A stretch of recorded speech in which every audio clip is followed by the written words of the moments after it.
नमस्कार दोस्तों, डेट है आज की 16 फरवरी 2022 और स्वागत है आपका एडिटोरियल डिस्कशन में। आज हिंदू में देखो एक भी इम्पोर्टेंट आर्टिकल नहीं है। एक जो ये छोटा सा आर्टिकल है ये ऑनलाइन गेमिंग से संबंधित है।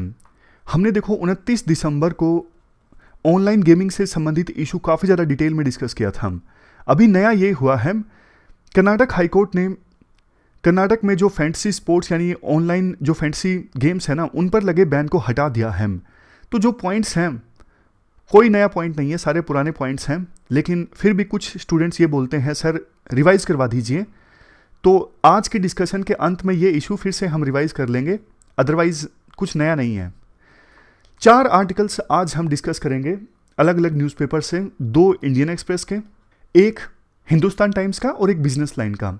सबसे पहला आर्टिकल हम इंडियन एक्सप्रेस का डिस्कस करेंगे, R&D पर बजट एलोकेशन से संबंधित। दूसरा आर्टिकल एग्रीकल्चर कितना कंट्रीब्यूट करता है ग्रीन हाउस गैसेस के एमिशन में, यह दूसरा आर्टिकल इंडियन एक्सप्रेस का।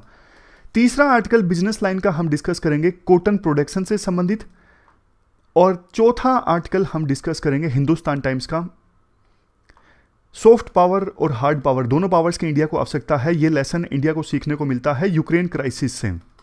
ये जो तीसरे और चौथे नंबर का आर्टिकल है ना, ये छोटे छोटे हैं, मतलब इनके इंपॉर्टेंट पॉइंट्स हम एक्सट्रैक्ट करके डिस्कस करेंगे और सबसे लास्ट में हम रिवाइज करेंगे ये ऑनलाइन गेमिंग वाला। ये कोट है आज का, a dream does not become reality through magic, it takes sweet determination and hard work.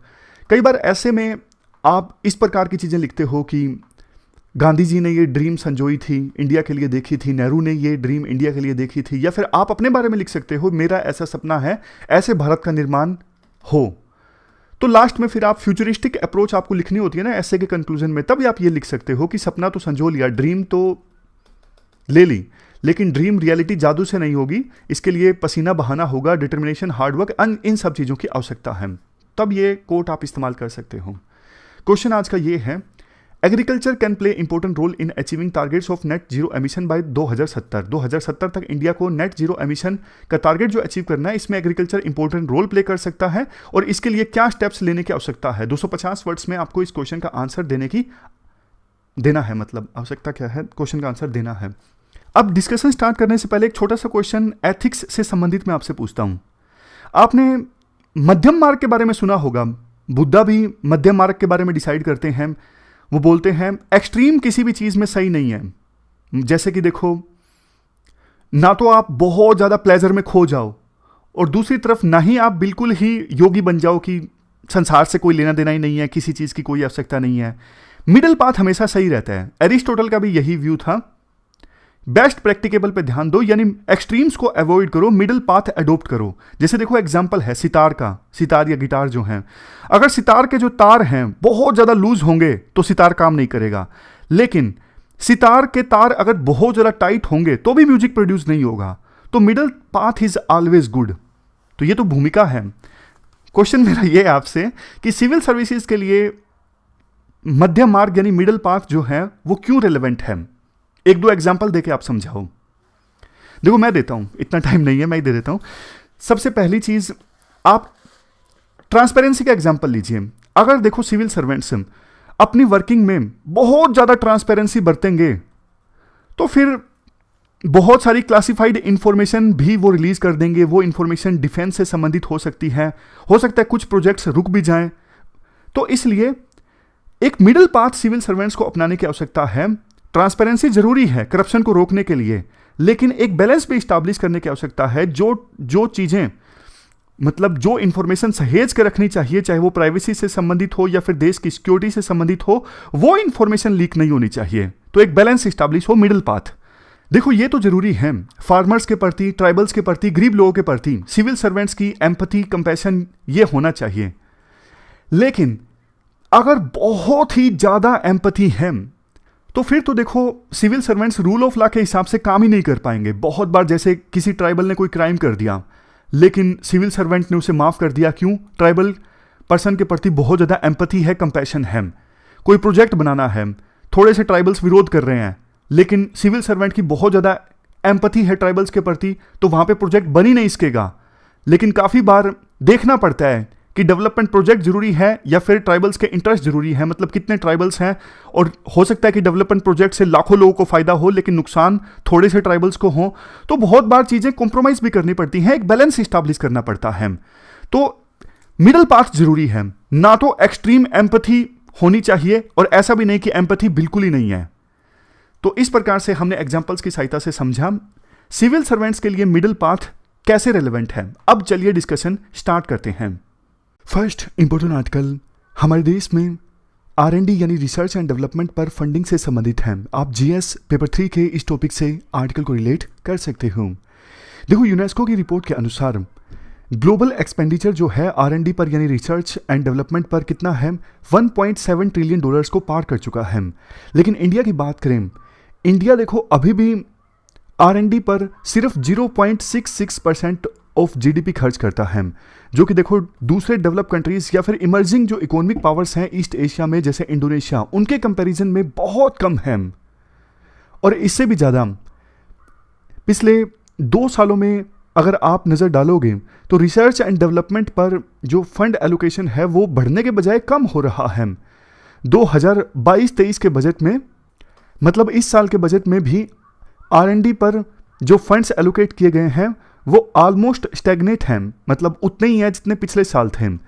इस साल का जो इकोनॉमिक सर्वे है ना, उसमें R&D पर कुछ नहीं बोला गया है, जबकि पिछले साल का जो इकोनॉमिक सर्वे था ना 2020-21 का, इसमें तो साफ तौर पर बोला गया था कि दूसरे वेस्टर्न और ईस्ट एशियन इकोनॉमीज की तरह इंडिया को भी R&D पर अपनी GDP का कम से कम 2% खर्च करना चाहिए। अभी इंडिया सिर्फ ऑलमोस्ट 0.7% ऑफ GDP खर्च करता है R&D पर।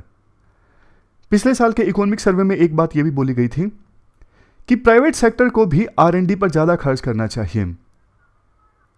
आज के समय में हमारे देश में टोटल जितना पैसा खर्च होता है ना R&D पर, उसमें देखो 37% प्राइवेट सेक्टर खर्च करता है और बाकी बचा हुआ 63% खर्च करता है पब्लिक सेक्टर। जबकि डेवलप कंट्रीज में सिचुएशन उल्टी है, वहाँ पर प्राइवेट सेक्टर ज़्यादा खर्च करता है R&D पर और पब्लिक सेक्टर कम करता है। लेकिन अगर देखो प्राइवेट सेक्टर नहीं खर्च कर रहा है R&D पर, तो पब्लिक सेक्टर को यानी सरकार को तो आगे आना ही चाहिए। इसके बाद अगर हम बात करें सरकार जो R&D के लिए फंड्स एलोकेट करती है, उसमें से किस एजेंसी को कितना मिलता है। देखो, department of science and technology ने अंतिम बार 2020 में ये कॉम्प्रिहेंसिव रिपोर्ट रिलीज की थी कि कौन सी एजेंसी कितना पैसा लेती है R&D पर। जितना सरकार एलोकेट करती है ना, उसमें 31.6% जाता है DRDO के लिए। ये 2017-18 का डेटा है। 19% गया डिपार्टमेंट ऑफ स्पेस के लिए, 10.8% गया एटॉमिक एनर्जी के लिए, तो ये टोटल मिला के हो गया 61.4%। बाकी बचा 37% कई सारी R&D के एजेंसीज को गया, जैसे Indian council of agriculture research, CSIR, DST, DBT, ICMR यानी Indian council of medical research. बचा हुआ 0.9% गया इलेक्ट्रॉनिक्स, IT और रिन्यूएबल एनर्जी पर R&D पर। ये देखो बहुत ज़्यादा इंपॉर्टेंट सेक्टर्स हैं आज के समय में, इलेक्ट्रॉनिक्स, IT और रिन्यूएबल एनर्जी। लेकिन इन पर खर्च हुआ सिर्फ 0.9%। जितना टोटल R&D पर खर्च हुआ ना, उसका सिर्फ 0.9% खर्च हुआ इलेक्ट्रॉनिक्स, IT और रिन्यूएबल एनर्जी पर। आप एक बार ये ग्राफ देखिए दूसरे देशों से कंपेयर करने के लिए कि इंडिया दूसरे देशों के कंपैरिजन में कितना कम खर्च करता है R&D पर। ये जो ग्रे कलर वाली लाइन है ना, ये हमारी है। बल्कि पिछले कुछ सालों में परसेंटेज ऑफ GDP के हिसाब से देखें तो R&D पर फंड एलोकेशन बल्कि कम हो गया है। साउथ कोरिया तो बहुत अच्छा खर्च करता है, तभी तो साउथ कोरिया बहुत आगे है टेक्नोलॉजी के मामले में। दूसरे देश भी काफ़ी अच्छा पैसा खर्च करते हैं R&D पर।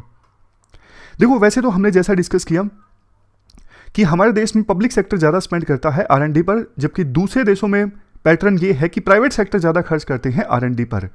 खास करके प्राइवेट सेक्टर खर्च करते हैं pharmaceuticals, biotechnology, IT, hardware, software, automobile, material and chemicals and aerospace and defence.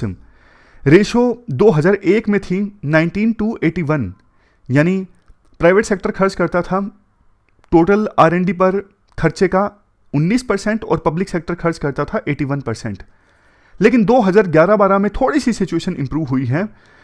जितना टोटल 2011-12 में R&D पर खर्च हुआ ना, उसका 35% खर्च किया प्राइवेट सेक्टर ने और 65% किया पब्लिक सेक्टर ने। लेकिन उसके बाद से ये रेशो चेंज नहीं हो रही है। उम्मीद ये की जा रही है जैसे जैसे देश में मैन्युफैक्चरिंग सेक्टर एक्सपेंड होगा ना, तो प्राइवेट सेक्टर का जो खर्चा है R&D पर वो भी इंक्रीज हो जाएगा।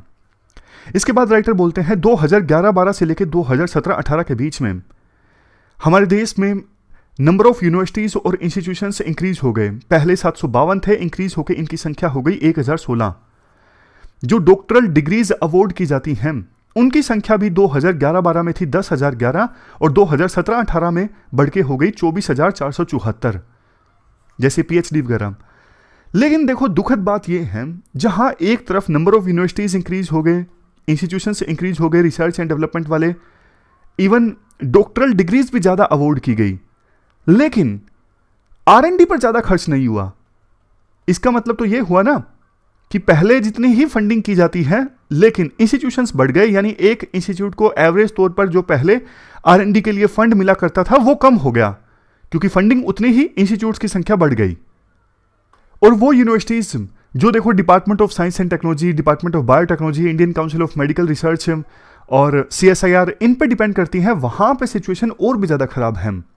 वैसे देखो नेशनल एजुकेशन पॉलिसी 2020 ये बोलती है कि हमारे देश के एजुकेशनल इंस्टीट्यूशंस में रिसर्च एंड इनोवेशन को प्रमोट करना बहुत ज़्यादा जरूरी है।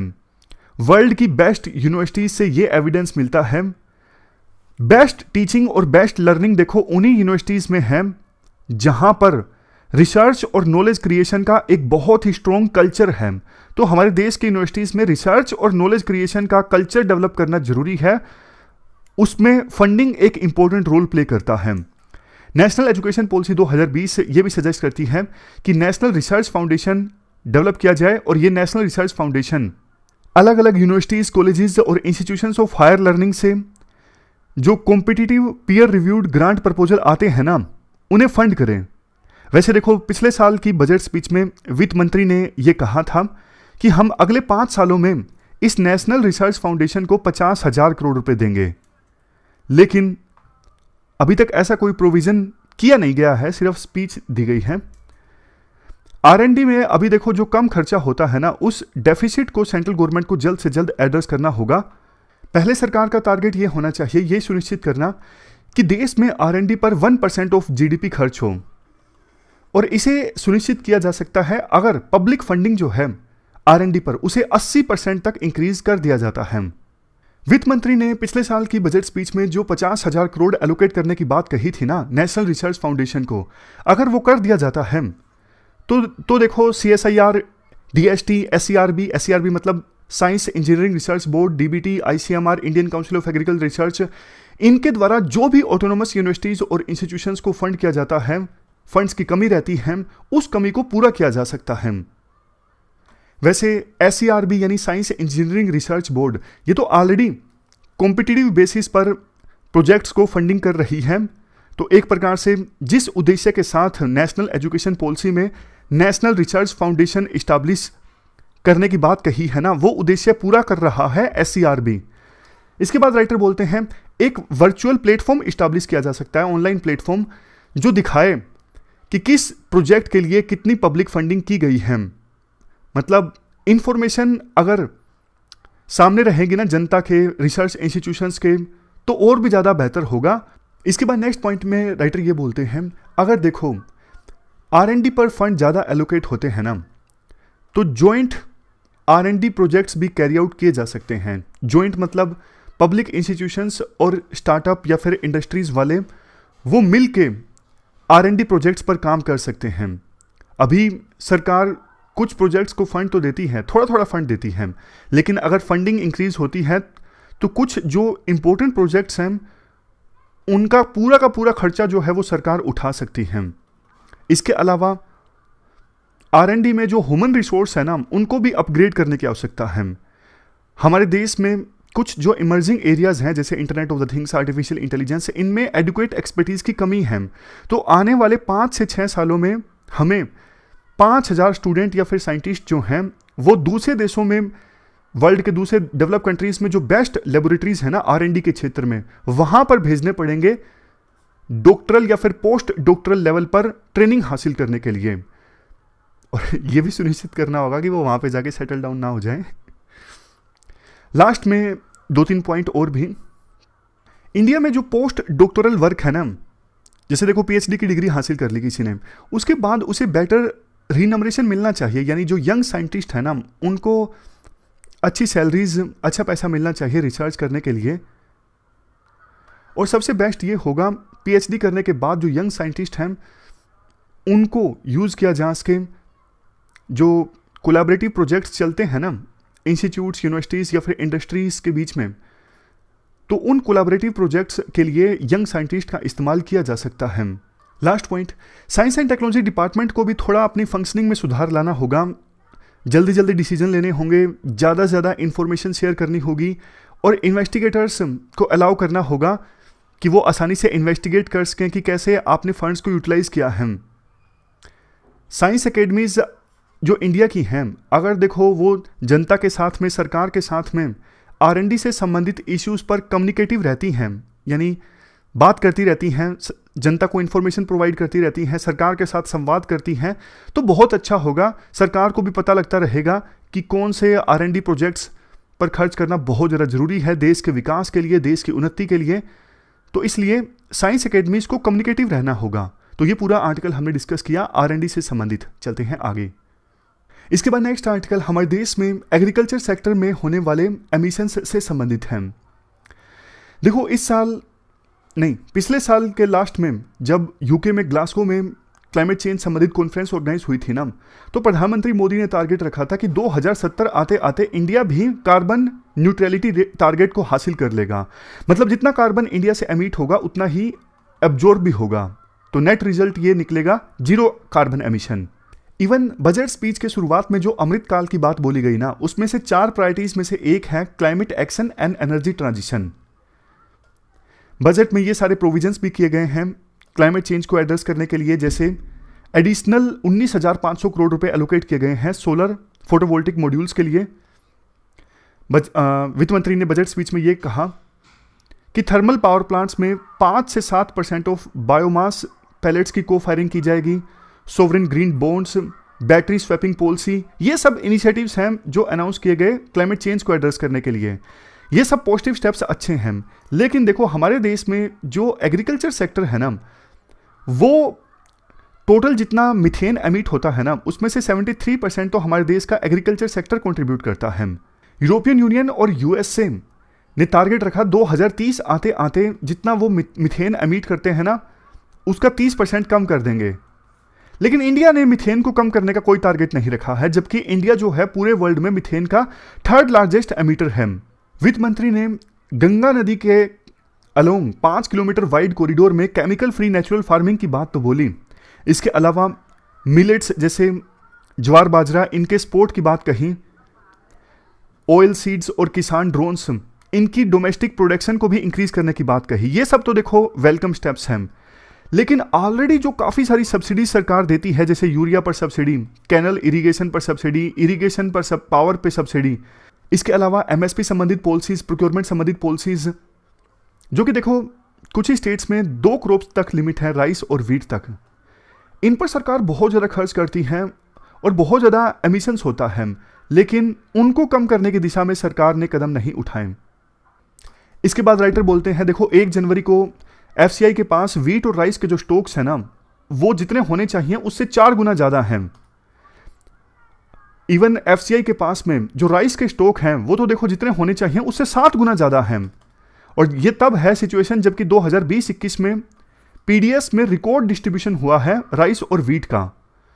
तो इतना ज़्यादा वीट एंड राइस सरकार के पास पड़ा है, फिर भी सरकार एमएसपी की वजह से, जो सरकार एमएसपी पर प्रोक्योर करती है राइस एंड वीट को, और जिसकी वजह से क्रॉप पैटर्न जो है वो काफ़ी ज़्यादा स्क्रू हो गया है, खास करके पंजाब, यूपी और हरियाणा के कुछ पार्ट्स में, उसको एड्रेस करने के लिए सरकार कुछ नहीं कर रही है।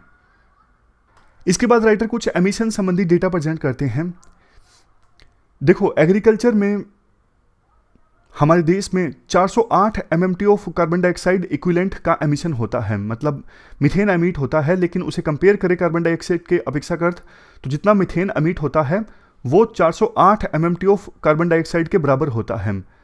राइस कल्टीवेशन सबसे ज़्यादा कंट्रीब्यूट करता है एग्रीकल्चर सेक्टर में एमिशन के मामले में।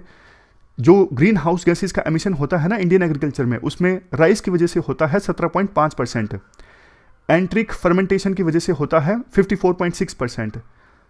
देखो जैसे सिप, कैटल, ये जो एनिमल्स होते हैं ना, उनकी डाइजेस्टिव प्रोसेस की वजह से जो एमिशन होता है उसे कहा जाता है एंट्रिक फर्मेंटेशन। फर्टिलाइजर यूज की वजह से एमिशन होता है 19%। ये जो गैसेस है ना, नाइट्रस ऑक्साइड और मीथेन, ये तो देखो CO2 से भी ज़्यादा खतरनाक है। नाइट्रस ऑक्साइड CO2 से 273 टाइम्स ज़्यादा पावरफुल है, जबकि मीथेन CO2 से 80 गुना ज़्यादा पावरफुल है। यहाँ पे देखो 2 पॉइंट्स पे ध्यान देने की आवश्यकता है। एक तो इंडिया नाइट्रस ऑक्साइड एमिशन को रिपोर्ट नहीं करता अपने नेशनल ग्रीन हाउस गैसेस की इन्वेंट्रीज में, करना चाहिए। दूसरी चीज़, जो हमारे देश में राइस रेजिड्यूज जलाए जाते हैं या फिर application of fertilisers, production of fertilisers for rice, energy operations जैसे कि हार्वेस्टिंग, पंप्स, प्रोसेसिंग, ट्रांसपोर्टेशन, इनसे जो एमिशन होता है उनको भी नहीं अकाउंट किया जाता। मतलब उनको भी जगह, इन सब प्रोसेस से, इन सब एक्टिविटीज से जो एमिशन होता है ना, उनको भी जगह नहीं मिलती जो सरकार डेटा देती है कि हमारे देश में कितना ग्रीन हाउस गैसेस का एमिशन हुआ है। इसके अलावा राइस की खेती में तो आपको पता है पानी भी बहुत ज़्यादा इस्तेमाल होता है। तो फिर देखो इतना ज़्यादा एमिशन होता है, इतना ज़्यादा पानी इस्तेमाल होता है, ग्राउंड वाटर का जो लेवल है वो इतना नीचे जा चुका है, और जबकि राइस हमारे पास इतना ज़्यादा है, जितना FCI के पास बफर होना चाहिए ना, उससे 7 गुना ज़्यादा राइस पड़ा है। तो फिर बाकी फसलों पर सरकार क्यों नहीं ध्यान देती? राइस को इतना ज़्यादा हम प्रोड्यूस करते हैं बेफालतू का, इतना नुकसान हो रहा है, एमिशन भी हो रहा है, पानी भी खराब हो रहा है। तो सरकार को राइस की प्रोडक्शन एड्रेस करने के लिए स्टेप्स उठाने चाहिए। इसके लिए सब्सिडी कम की जा सकती है। MSP जो सरकार के द्वारा दिया जाता है राइस के लिए, वो कम किया जा सकता है। दूसरी फर्टिलाइजर्स या फिर पावर के लिए सब्सिडीज दी जाती हैं, वो कम किया जा सकता है। और दूसरी फसलों के लिए सब्सिडी इंक्रीज की जा सकती है अगर सरकार को लगता है, जो न्यूट्रिशियस क्रॉप्स हैं जैसे मिलेट्स। एक सजेशन राइटर ये भी देते हैं, कार्बन टैक्स सरकार लगा सकती है। कुछ डेवलप कंट्रीज में तो कार्बन टैक्स लगने लगा है, जैसे स्वीडन ने कार्बन टैक्स लगा दिया $137 पर ton of carbon dioxide equivalent. European Union ने जो कार्बन टैक्स लगाया है वो है $50 पर टन इक्विलेंट। तो इंडिया में भी अब शायद समय आ गया है कि इंडिया कार्बन टैक्स लगाने के बारे में सोचे, ताकि ग्रीन ग्रोथ को इंसेंटिवाइज किया जा सके अमृत काल में। तो ये हमने आर्टिकल डिस्कस किया इंडियन एक्सप्रेस का। चलते हैं आगे। इसके बाद नेक्स्ट आर्टिकल बिजनेस लाइन का है, कॉटन के दाम बढ़ने से संबंधित। क्या कंटेक्स्ट है? देखो पिछले कुछ दिनों में ना कॉटन यार्न के जो दाम है ना हमारे देश में काफ़ी ज़्यादा बढ़ गए हैं। कॉटन यार्न मतलब सूती धागा जिससे कपड़े बनते हैं। तो इसके बाद जो टेक्सटाइल इंडस्ट्री वाले हैं ना, उन्होंने सरकार से ये डिमांड की है कि आप बढ़े हुए दामों को एड्रेस करने के लिए 2-3 स्टेप उठाइए। एक्सपोर्ट जो है वो आप बंद कर दीजिए कॉटन यार्न का। इंपोर्ट पर जो अभी ड्यूटी लगती है उस ड्यूटी को खत्म कर दीजिए। 11% ड्यूटी लगती है अभी कॉटन यार्न यानी सूती धागे के इंपोर्ट करने पर। इसके साथ साथ फ्यूचर्स में जो कॉटन का ट्रेड होता है ना, उसे भी बंद कर दिया जाए। राइटर इस बात को एनालाइज करते हैं, क्या टेक्सटाइल जो मैन्युफैक्चरर हैं उनकी ये डिमांड सही है या गलत है। राइटर कहते हैं जो ये टेक्सटाइल मिल वाले हैं ना, उनकी ये डिमांड गलत है। गलत क्यों है? गलत देखो इसलिए है, वैसे तो देखो इंडिया कॉटन के मामले में ना सिर्फ लार्जेस्ट कल्टीवेटर है बल्कि लार्जेस्ट प्रोड्यूसर भी है। ऊपर देखिए, आपको दिखेगा नहीं, मैं दिखाता हूँ एक सेकेंड। ये देखो, लार्जेस्ट कल्टीवेटर भी है, लार्जेस्ट प्रोड्यूसर भी है।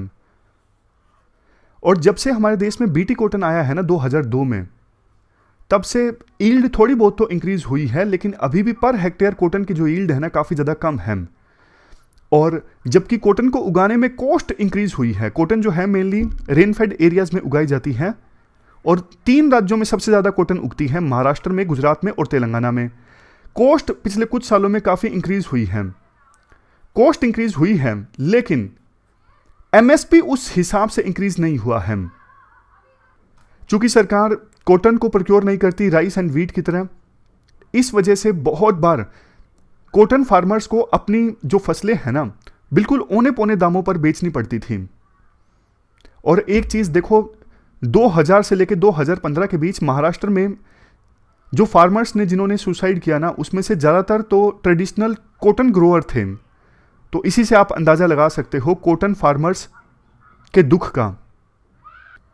तो राइटर का मेन पॉइंट ये है, इतने सालों तक जो टेक्सटाइल मिल वाले हैं वो फायदा कमाते रहे, बेचारे कॉटन फार्मर्स जो हैं वो दुख में रहे।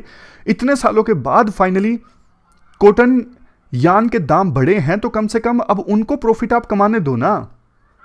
अगर देखो सरकार ने ये स्टेप्स उठा लिए, मान लीजिए एक्सपोर्ट पे बैन लगा दिया और इंपोर्ट ड्यूटी को खत्म कर दिया, फ्यूचर जो ट्रेड होता है उसमें से कॉटन को निकाल दिया, तो फिर कॉटन यार्न के दाम फिर से कम हो जाएंगे और किसानों को, कॉटन फार्मर्स जो अभी प्रॉफिट कमा रहे हैं, उनको फिर प्रॉफिट नहीं होगा। तो राइटर इसीलिए कहना चाहते हैं, इतने सालों तक कॉटन फार्मर्स ने दुख झेला, कम एमएसपी से कम दाम में अपनी फसल बेची, लेकिन किसी टेक्सटाइल मिल वाले ने कॉटन फार्मर्स की मदद नहीं की। तो अब थोड़ा सा दाम बढ़ा तो वो सरकार से गुहार लगा रही हैं कि आप ये सब स्टेप्स उठाइए।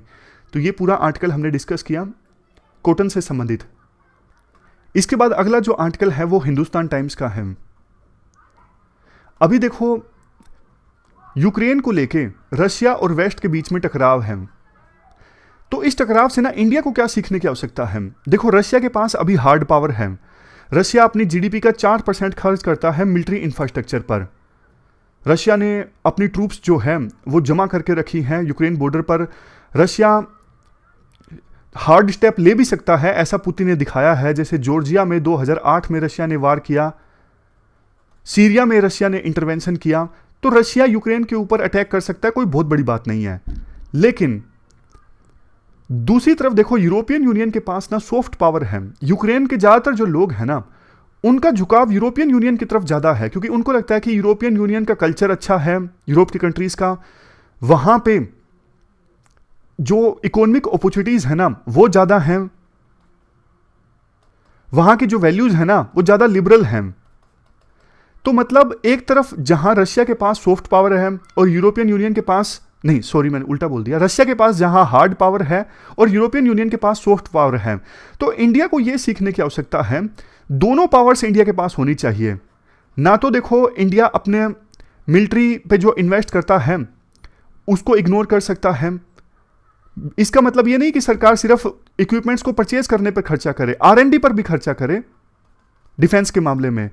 ना तो इंडिया ये इग्नोर कर सकता है और ना ही इंडिया सॉफ्ट पावर इग्नोर कर सकता है। जैसे हमारे पड़ोसी देशों की बात करें, नेबरहुड कंट्रीज की, उनको एक ऐसा अल्टरनेटिव प्रेजेंट करना है कि इंडिया के पास मार्केट है, इंडिया के पास टेक्नोलॉजी है, इंडिया इन्वेस्ट कर सकता है, इसलिए इंडिया के साथ संबंध बनाना बहुत जरूरी है। ये महसूस होना चाहिए हमारे आस पड़ोस के देशों को।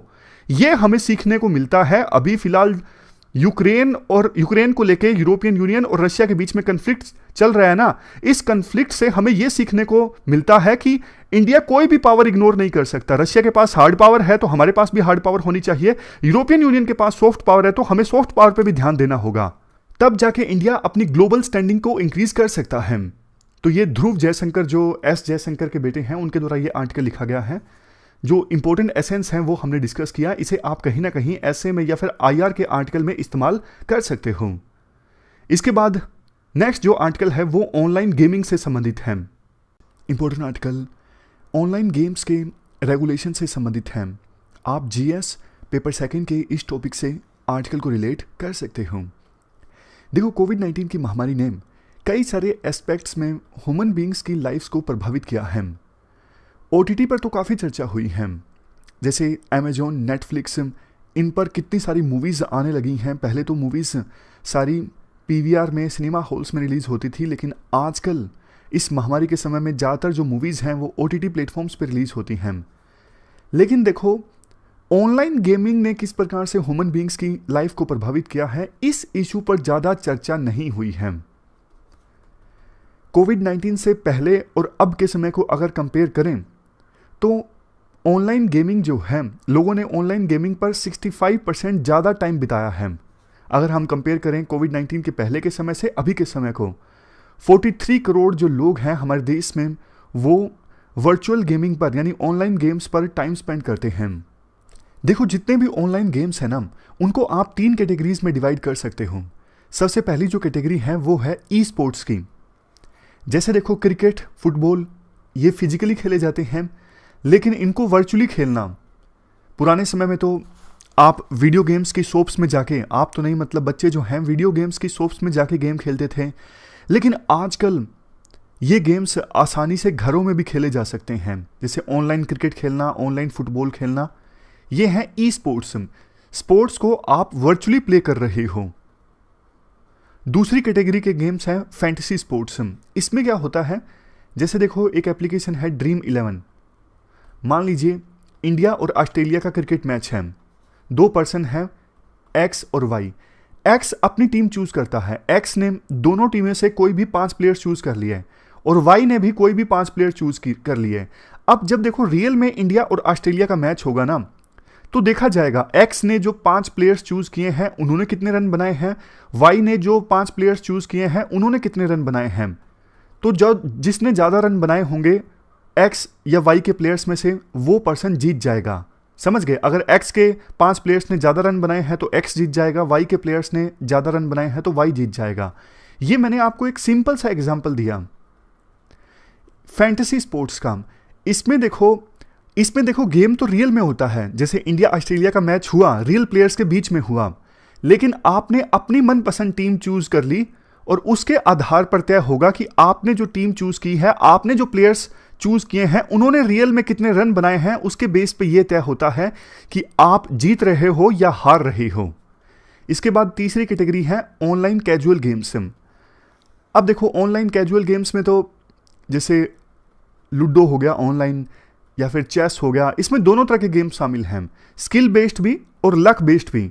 अब देखो जैसे चेस है, ऑनलाइन आप चेस खेलते हो, ये तो स्किल बेस्ड है। लेकिन मान लीजिए ऐसा कोई गेम है जिसमें आप कोई डाइस जो है उसको मूव करते हो और ये आपके हाथ में नहीं है, उस डाइस में 6 आएगा, 5 आएगा, 4 आएगा, ये आपके हाथ में नहीं है, ये टोटली लक बेस्ड है। तो लक बेस्ड गेम्स भी हैं ऑनलाइन कैजुअल गेम्स में और स्किल बेस्ड गेम्स भी हैं। तो इस प्रकार से 3 कैटेगरीज में ऑनलाइन गेम्स को हमने डिवाइड करके डिस्कस किया। देखो वैसे ये पूरी जो ऑनलाइन गेम्स की इंडस्ट्री है ना, फल फूल रही है। जैसा हमने शुरुआत में भी डिस्कस किया, पहले के अपेक्षाकृत ज़्यादा लोग ऑनलाइन गेम्स को प्ले कर रहे हैं, ज़्यादा टाइम स्पेंड कर रहे हैं। लेकिन इन ऑनलाइन गेम्स को रेगुलेट करने के लिए प्रॉपर मैकेनिज्म अभी भी हमारे देश में नहीं है। कोई कॉम्प्रिहेंसिव कानून ऐसा नहीं है जो इन ऑनलाइन गेम्स को रेगुलेट करता हो। और चूंकि देखो इन ऑनलाइन गेम्स में अब यूजर्स पैसा जीतते हैं, हारते हैं, मतलब बहुत सारे गेम्स आपने देखे होंगे जिसमें यूजर्स जो हैं पैसा जीत जाते हैं या फिर हार जाते हैं। तो सरकार में ये भी डिबेट चल रही है कि टैक्स कितना लगाया जाए। क्या सभी ऑनलाइन गेम्स जिसमें यूजर्स पैसा जीतते हैं उन सब पर सेम टैक्स लगाया जाए, या फिर जो स्किल वाले गेम्स हैं उन पर सरकार कम टैक्स लगाए और जो चांस वाले गेम्स हैं उन पर सरकार ज़्यादा टैक्स लगाए। जैसे स्किल वाले गेम्स पर 18% और चांस वाले गेम्स पर 28%। ये पॉइंट आगे आएगा भी। अगर देखो हम करंट स्टेटस की बात करें ना, अभी हमारे देश में कोई कॉम्प्रिहेंसिव लेजिस्लेशन तो नहीं है, लेकिन इसका मतलब ये नहीं है ना कि कानून बिल्कुल है ही नहीं। देखो ये बैटिंग, गैम्बलिंग, ये ना स्टेट सब्जेक्ट है, तो स्टेट कानून बना सकता है इन इशू पर। हमारे देश में, पूरे देश में अगर Goa, Sikkim, union territory of दमन, इनको हम छोड़ देना तो हमारे देश में बाकी सभी राज्यों में किसी भी प्रकार की गैम्बलिंग, बैटिंग पर बैन है। मतलब चांस वाले गेम्स पर पूरी तरह से हमारे देश में बैन है। जैसे कैसीनोज आपको नहीं देखने को मिलेंगे, गोवा में देखने को मिलेंगे, सिक्किम में देखने को मिलेंगे और दमन में देखने को मिलेंगे। बाकी पूरे भारत में किसी भी दूसरे राज्य में या फिर यूटी में आपको कैसीनोज नहीं देखने को मिलेंगे, क्योंकि उसमें ये गेम ऑफ चांस है, सिर्फ लक पे डिपेंड करता है कि आप जीत रहे हो या फिर हार रहे हो। इसमें कोई भी स्किल का यूज नहीं है। उसी प्रकार से असम, आंध्र प्रदेश, नागालैंड, उड़ीसा, तमिलनाडु एंड तेलंगाना, इन राज्यों में देखो गेम ऑफ स्किल्स पर भी रिस्ट्रिक्शंस हैं। पिछले दिनों तो लूडो भी कंट्रोवर्सी में आ गया था कि लूडो गेम बाय चांस है या फिर गेम बाय स्किल है। इस पर भी एक कंट्रोवर्सी जनरेट हो गई थी। और देखो लीगल पोजीशन चाहे कुछ भी हो, लेकिन ये बात सच है कि हमारे देश में बहुत सारे ऐसे लोग हैं जो इन ऑनलाइन गेम्स के एडिक्ट होते जा रहे हैं। दिन में वो 6 से लेके 8 घंटों के बीच ऑनलाइन गेम्स पर बिताते हैं। इस वजह से उनकी जो आंखें हैं, आई साइट कमज़ोर हो रही हैं। इतना सारा समय ऑनलाइन गेम्स पर बिताने के बाद अगर बच्चे हैं तो उनका पढ़ाई में मन नहीं लगता, फैमिली के साथ बॉन्डिंग जो है वो काफ़ी कमज़ोर रहती है, रियल लाइफ में दोस्त नहीं बन पाते, फिर बाद में अकेलापन आता है, रिलेशनशिप अच्छी नहीं बन पाती। पेरेंट्स बेचारे अपनी तरफ से कोशिश करते हैं कि हमारे बच्चे कम से कम टेक्नोलॉजी का यूज़ करें, कम से कम गेम्स खेलें, लेकिन बच्चों को रोक पाना बहुत मुश्किल साबित होता है। और महामारी की वजह से स्क्रीन टाइम जो है वो और भी ज़्यादा इंक्रीज हो गया है। बहुत बार देखो प्राइवेसी इश्यूज भी जो यंग चिल्ड्रन है वो फेस करते हैं, जैसे ऑनलाइन गेम्स प्ले करते वक्त उन्होंने अपनी पर्सनल इन्फॉर्मेशन यूज़ कर ली, बाद में उस इन्फॉर्मेशन की सहायता से उन्हें डराया धमकाया जाता है, ऑनलाइन बुलिंग होती है। तो कहने का मतलब ये है, देखो अपॉर्चुनिटी कॉस्ट जो है ना वो काफ़ी ज़्यादा है। अपॉर्चुनिटी कॉस्ट मतलब देखो थोड़ा सा एंटरटेनमेंट तो है लेकिन नुकसान ज़्यादा है। इसी वजह से देखो इन ऑनलाइन गेम्स को अच्छे से रेगुलेट करने की आवश्यकता है। जब देखो जो कैसीनोज हैं उनमें एज के आधार पर एंट्री होती है, आप इस एज के हो, पर्टिकुलर एज के, तभी आप कैसीनोज में एंटर कर सकते हो, अदरवाइज नहीं। तो ऑनलाइन गेम्स में एज के आधार पर एंट्री क्यों ना हो, आप बताइए कैसे ये पॉसिबल हो सकता है। ऑनलाइन गेम्स वाले बोल सकते हैं आप अपना आधार कार्ड लाइए तभी हम आपको ये गेम खेलने देंगे, अदरवाइज नहीं। तो आधार कार्ड से एज वेरीफाई की जा सकती है ऑनलाइन गेम्स प्ले करने के लिए। जैसे देखो चाइना में हाल ही में एक रूल आया था कि वो बच्चे जो 18 साल से कम उम्र के हैं वो एक हफ्ते में सिर्फ 3 घंटे ही वीडियो गेम्स खेल सकते हैं, इससे ज़्यादा नहीं। चाइनीज स्टेट मीडिया ने ऑनलाइन गेम्स को करार दिया है ओपियम ऑफ माइंड, यानी माइंड को नशा हो जाता है जब वो ऑनलाइन वीडियो गेम्स खेलते हैं। सेंट्रल गवर्नमेंट ने स्टेट्स को एक एडवाइजरी जारी की थी हमारे देश में कुछ समय पहले। सेंट्रल गवर्नमेंट ने कहा था कि आप पेरेंट्स और टीचर्स को बताइए कि वो बच्चों को किस प्रकार से एजुकेट करें ऑनलाइन गेम्स के बारे में। डूज एंड डोंट्स की एक एडवाइजरी जारी की थी सेंटर ने स्टेट्स को, और स्टेट्स ने फर्दर वो एडवाइजरी फिर पेरेंट्स और टीचर्स को दी। देखो वैसे ये ऑनलाइन गेमिंग इंडस्ट्री जो है वो, जैसा हमने डिस्कस किया, काफ़ी फल फूल रही है और 2025 आते आते 29,000 करोड़ का रेवेन्यू भी जनरेट करेगी और 65.7 करोड़ यूजर होंगे इस इंडस्ट्री के। काफ़ी सारी जॉब्स जनरेट होंगी, 15,000। तो पूरी तरह से बैन तो नहीं लगाया जा सकता इस इंडस्ट्री पर, लेकिन रेगुलेट जरूर करना चाहिए सरकार को। रेगुलेट करने के लिए बहुत कुछ किया जा सकता है। जैसे देखो एक गेमिंग अथॉरिटी इस्टेब्लिश की जा सकती है सेंट्रल गवर्नमेंट के द्वारा। वैसे तो इन गेम्स को बोला जाए कि आप सेल्फ रेगुलेट करो, जैसे OTT प्लेटफॉर्म्स अपने आप को अभी तक फिलहाल सेल्फ रेगुलेट करते हैं। हालांकि कुछ गाइडलाइंस पहले आई थी जिन पर कंट्रोवर्सी भी पैदा हुई थी। तो सेल्फ रेगुलेशन इनका हो सकता है ऑनलाइन गेम्स का, लेकिन इसके साथ साथ सरकार एक गेमिंग अथॉरिटी बना दे। ये जो अथॉरिटी हो ना, इसका काम हो हमारे देश में ऑनलाइन गेम्स के ऑपरेशंस को मॉनिटर करना, सोसाइटल इश्यूज को प्रिवेंट करना और ऑनलाइन गेम्स को क्लासीफाई करना कि कैसा गेम है, स्किल वाला गेम है या फिर चांस वाला गेम है। प्रोटेक्शन, जो कंज्यूमर्स हैं उनको प्रोटेक्ट करना, और अगर ऑनलाइन गेम्स में कुछ क्राइम हो रहा है, इलीगलिटी हो रही है, तो उससे निपटना। ये सारे काम होंगे उस गेमिंग अथॉरिटी के जो सेंट्रल गवर्नमेंट के द्वारा इस्टेब्लिश की जा सकती हैं। इसके साथ साथ देखो और कुछ चीज़ें, जैसे जो यूजर्स हैं उनकी KYC हो सकती है, जैसे बैंक करते हैं, नो योर कस्टमर। प्रॉपर आधार और OTP वेरिफिकेशन के बाद ही यूजर को ऑनलाइन गेम खेलने दिया जाए, अदरवाइज नहीं। इसके अलावा ये ऑनलाइन गेम्स वाली कंपनीज जो हैं वो अपने यूजर्स को प्रॉपरली एजुकेट करें कि आप लगातार इतने घंटे गेम खेलोगे तो ये रिस्क है, कैसे आप उस रिस्क से बच सकते हो। ये सारी चीज़ें ऑनलाइन गेमिंग कंपनीज बताएं। जैसे लिखा होता है स्मोकिंग की डब्बी पर कि सिगरेट पीना अपराध नहीं, क्या लिखा होता है, सिगरेट पीना स्वास्थ्य के लिए हानिकारक है। और उसके बाद जो पार्टिसिपेंट्स की एनोनिमिटी होती है ना, कि पता नहीं लगता, जैसे टेलीग्राम में भी अजीब से नाम कई बार हो जाते हैं यूजर्स के, कुछ भी ले लेते हैं वो मर्जी से, पता नहीं लगता कौन है, अज्ञात व्यक्ति। तो ये एनोनिमिटी खत्म होनी चाहिए। वैसे देखो ये चीज़ अपने आप में कॉन्ट्राडिक्टरी है। अभी तो राइटर बोले कि प्राइवेसी इश्यूज हैं, अगर कोई अपना रियल नाम यूज़ करेगा तो सबको पता लग जाएगा ना। मतलब बैलेंस इस्टेब्लिश करना पड़ेगा दोनों चीज़ों के बीच में, प्राइवेसी और ट्रांसपेरेंसी के बीच में। एक प्रॉपर ग्रीवेंस हैंडलिंग मैकेनिज्म भी हर एक ऑनलाइन गेम का होना चाहिए, ताकि यूजर्स को जो भी शिकायत है वो अपनी शिकायत को दर्ज करवा सके। ये कुछ सजेशंस राइटर देते हैं अपनी तरफ से कि ऑनलाइन गेम्स को किस प्रकार से रेगुलेट किया जा सकता है। तो ये थी हमारी आज की डिस्कशन। इस डिस्कशन में फिलहाल इतना ही है। Thank you very much for discussion.